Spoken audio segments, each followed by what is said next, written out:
La parole est à Monsieur Michel Zumkeller.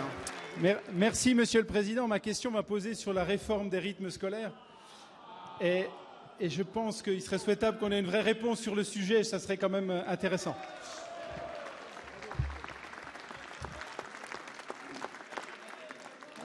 Donc, je crois que tout le monde s'accorde sur la nécessité de réformer les rythmes scolaires en réduisant le nombre de classes. Tout le monde.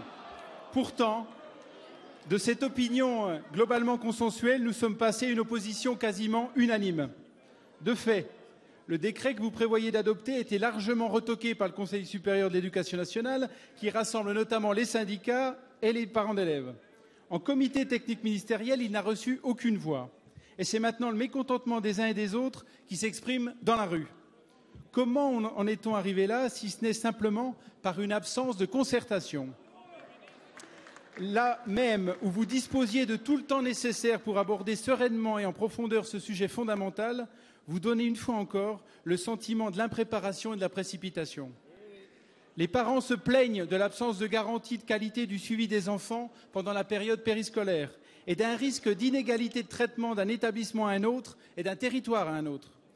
Les collectivités, enfin, se trouvent à assumer un transfert de charges sans qu'il soit précisé ce qui est pris en compte par l'éducation nationale dans le temps scolaire et ce qui relève de l'initiative communale dans un temps périscolaire non obligatoire. Ainsi, par exemple, pour une commune de 5 000 habitants, la charge supplémentaire est de 80 000 € et va nécessiter l'embauche de 34 animateurs rémunérés 4 heures par semaine.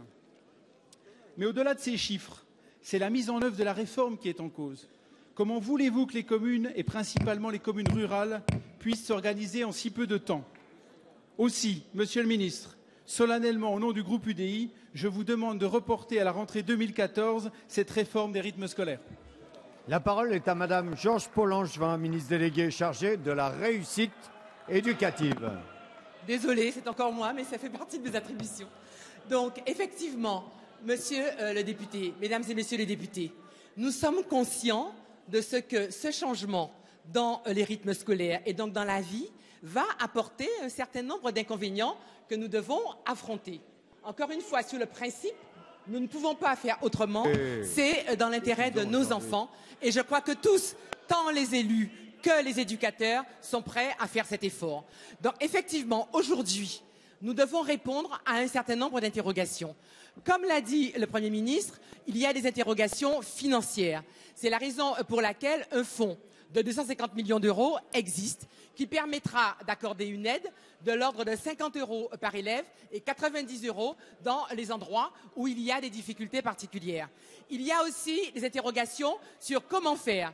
Et là, il y aura un guide pratique de la réforme qui sera adressé très prochainement à toutes les collectivités, vous indiquant à la fois les manières de procéder et les ressources auxquelles vous pouvez vous adresser pour pouvoir parvenir à régler les difficultés pratiques. Les services académiques, et notamment les recteurs, seront à la disposition des élus pour travailler avec eux sur la mise en forme pratique de cette réforme. Et enfin, je vous signale que Madame Fournéron va prochainement décider d'assouplir les taux d'encadrement, puisque effectivement dans le périscolaire, ça fait partie des questions que les élus nous ont remontées. Donc je crois que nous avons du travail pour pouvoir réussir dans de bonnes conditions le passage de 4 jours à 4 jours et demi. Mais souvenons-nous que les 4 jours avaient été adoptés dans la précipitation, sans réfléchir à l'intérêt de nos enfants. Il est urgent de changer cette réforme. Merci.